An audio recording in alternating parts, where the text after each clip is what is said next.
दोस्तों, अदानी ग्रुप के एक बड़े फैसले ने फिर से शेयर मार्केट को हिला दिया है।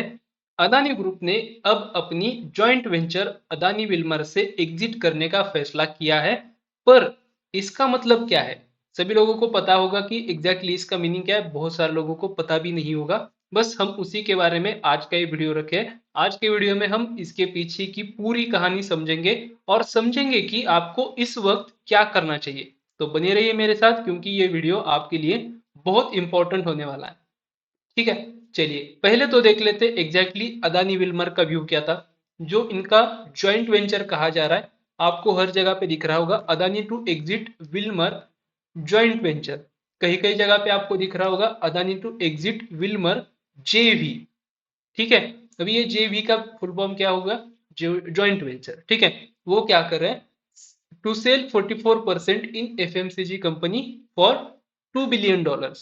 ये क्या कर रहे हैं? $2 बिलियन के जो उनके पास स्टेक्स है, 44% शेयर्स जो है, उनको क्या कर रहे हैं? वो बेच रहे हैं। ठीक है, अभी इसमें क्या होगा, सबसे पहले समझते हैं कि अदानी विल्मर है क्या। ठीक है, हमने न्यूज तो देख ली, अब समझते हैं कि एग्जैक्टली अदानी विल्मर है क्या। ये एक जॉइंट वेंचर थी अदानी ग्रुप पर, अदानी ग्रुप और विल्मर इंटरनेशनल के बीच। ये कंपनी एडिबल ऑयल्स और एफएमसीजी प्रोडक्ट्स बनाने के लिए काफी मशहूर है। फॉर्चून ऑयल तो हर घर का किस्सा है। ठीक है, हर एक घर में जो है हिस्सा बन चुका है फॉर्चून ऑयल, है ना? राइट ना? लेकिन ये सिर्फ एडिबल ऑयल तक ही लिमिटेड नहीं है, ये एफएमसीजी सेक्टर में भी एक बड़ा नाम बन चुकी है। अभी देखते हैं दोस्तों, अदानी क्यों इससे एग्जिट कर रहा है। ठीक है, अदानी क्यों एग्जिट कर रहा है, सवाल तो यही उठ रहा है ना सब जगह पे। देखिए, अब सवाल उठता है कि अदानी ग्रुप ये जॉइंट वेंचर से एग्जिट क्यों कर रहा है। दोस्तों, इसके पीछे है कोई रीजंस है। दो उसमें से सबसे बड़े रीजंस मैं आपके सामने रखूंगा। फर्स्ट है डेट रिडक्शन। हिंडनबर्ग रिपोर्ट के बाद अदानी ग्रुप पर फाइनेंशियल स्टेबिलिटी का प्रेशर बहुत ज्यादा बढ़ गया है। सभी को पता है हिंडनबर्ग किस तरीके से आरोप लगाता है हमारे अडानी पर, और उस तरीके से ही क्या हो जाता है, स्टॉक्स में फ्लक्चुएशंस होता है। उन्हीं को क्या करना है, फाइनेंशियल स्टेबिलिटी का प्रेशर बढ़ गया इसकी वजह से अपने डेट्स को कम करना उनकी प्रायोरिटी बन गई है। ठीक है, दैट्स वाई ये क्या कर रहे हैं, एग्जिट करने की सोच रहे हैं। सेकंड है फोकस शिफ्ट। उनको क्या करना है, अदानी ग्रुप अपने कोर बिजनेसेस जैसे इंफ्रास्ट्रक्चर, ग्रीन एनर्जी और पोर्ट्स पर फोकस करना चाहता है। इसीलिए भी हो सकता है कि ये क्या कर सकते हैं, इसीलिए वो क्या कर रहे हैं, एग्जिट कर रहे हैं। तो ये एग्जिट एक मुझे तो स्ट्रेटेजिक लगता है, लेकिन इसका इम्पैक्ट क्या होगा वो भी तो देखना जरूरी है। ठीक है, तो इसका इम्पैक्ट क्या है वो भी देख लेते हैं। देखिए, फर्स्ट इम्पैक्ट होगा विल्मर इंटरनेशनल का रोल। विल्मर इंटरनेशनल जो एक ग्लोबल एफएमसीजी जायंट है, अब इस कंपनी का मेजोरिटी स्टेक होल्डर बन जाएगा। यानी कि पहले जो है उनके पास, अदानी के पास जो 44% जो स्टेक था, वो भी अब क्या हो जाएगा, उनके पास ही आ जाएगा। राइट, अदानी विल्मर इंटरनेशनल जो है उनके पास लगभग लगभग 31 से लेके 33% का स्टेक जो है और इंक्रीज हो जाएगा। और जो बचा हुआ 11 से लेके 13% का जो स्टेक है जो अदानी के पास है, वो क्या हो जाएगा, ओपन मार्केट में सेल हो जाएगा। यानी कि ये क्या हो जाएगा, जो विल्मर इंटरनेशनल है वो एक एफएमसीजी का बहुत बड़ा जायंट बन जाएगा एट अ ग्लोबल लेवल। ठीक है, ये काफी स्टेबल और एक्सपीरियंस तो है ही। तो कंपनी की डे टू डे ऑपरेशंस पर इमीडिएट निगेटिव इम्पैक्ट नहीं होगा। ठीक है, मतलब ये बहुत कोई निगेटिव न्यूज उनके लिए भी नहीं रहेगी और अदानी के लिए भी नहीं रहेगी। लेकिन अदानी विल्मर जो शेयर है, वो हो सकता है कि बहुत लोगों को वहां पे जो है लगे कि यार यहाँ पे थोड़ा सा गड़बड़ घोटाला हो सकता है, लोग जो है डर जाते हैं। दैट्स वाई हो सकता है कि उसमें कुछ फ्लक्चुएशंस आपको दिखाई दे। ठीक है, सेकंड चीज है स्टॉक मार्केट रिएक्शन।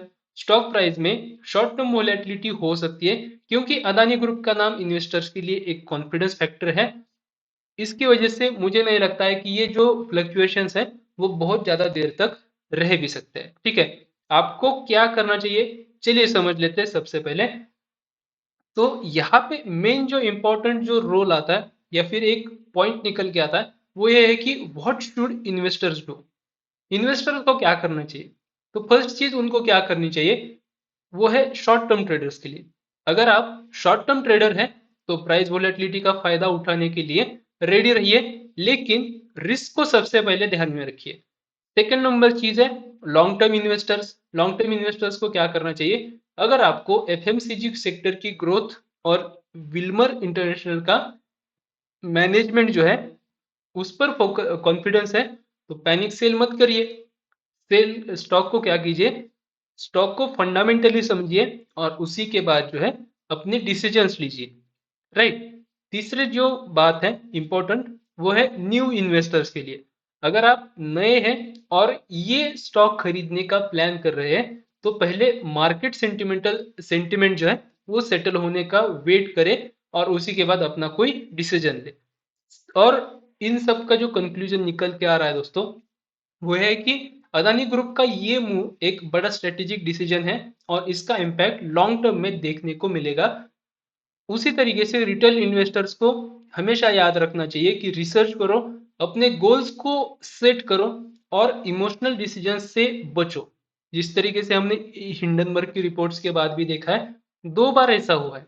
2 बार, ठीक है। जब पहली बार जब इन्वेस्टर्स हिंडनबर्ग का जो रिपोर्ट आया था बहुत ज्यादा सेटबैक मिला था अदानी ग्रुप को, अदानी ग्रुप के शेयर्स को।